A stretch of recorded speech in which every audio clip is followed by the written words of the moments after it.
Let's say happy birthday to Moti ប្រផាស្រឡាញ់បងណាស់អ្នកណាខ្លះដឹងរឿងយូរគ្រប់ពេលបងសួរឡើងអូនតាំងខ្លាចបងមិនស្មោះមិនហ៊ានប្រាប់ទៅអ្នកស្គាល់មិនទទួលថាមានបងសោះនៅពេលជួបមនុស្សប្រុងអូនបងពីឋានទំនេរមើលទៅអូនដូចចង់ទឹកភ្លឺឬនៅក្រោយខ្នងអូនមានគេបងមិនហ៊ានគិតទេថាអូនទុកបងជាអ្វីស្រឡាញ់គ្នាមិនឲ្យគេដឹងធ្វើបែបនឹងបងយល់ទេក្នុងចិត្តស្រីទុកអ្នកណាជាសោះបងជាសងសាររបស់អូនហើយចង់អូនវិញសងសារអ្នកណាពីហានីអូនមានពីរបីជាន់គ្នាតើជាគេផ្សេងឬក៏ជាបងជួយប្រាប់ផងឲ្យបងដឹងខ្ញុំព្រោះមិនចង់បងដែរសងសារអ្នកផ្សេងទេមិនមែនខ្មាស់គេតែបងឈឺចាប់ឈឺស្ទើរស្លាប់ឃើញបងស្និទ្ធគេឈឺខ្លាំងមានសិទ្ធតែគ្មានសិទ្ធហួងហើយគ្រប់ពេលដែលជួបគេឯងអូនសំដែងធ្វើទៅធម្មតាអូនខ្លាចគេដឹងព្រោះមានជាទំនួលក្បួន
ជីវភាពដែលខ្ញុំចង់បាន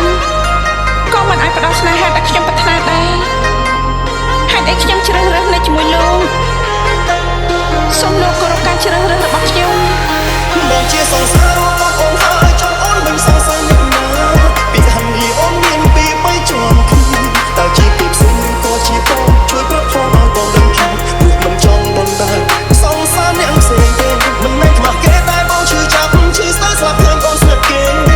ខ្លាំងមានសិទ្ធតែគ្មានសិទ្ធហួងហើយគ្រប់ពេលដែលជួបគេឯងអូនសំដែងធ្វើដូចធម្មតាតែអូនខ្លាចគេដឹងព្រោះមានជាទំនួលក្បួនអូនមកជួយចាំមកទាំងថាវាលំបាកប៉ុណ្ណាអូនទៅមិនរកអាចទៅមិនដឹងថាបងឈឺចាំខ្លាំងខាងនឹងចិត្តជាស្មោះខ្លួនឯងមិនចេះ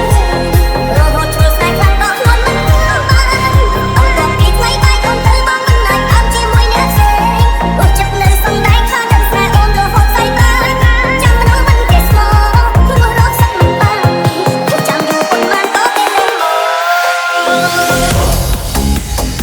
Let's say happy birthday to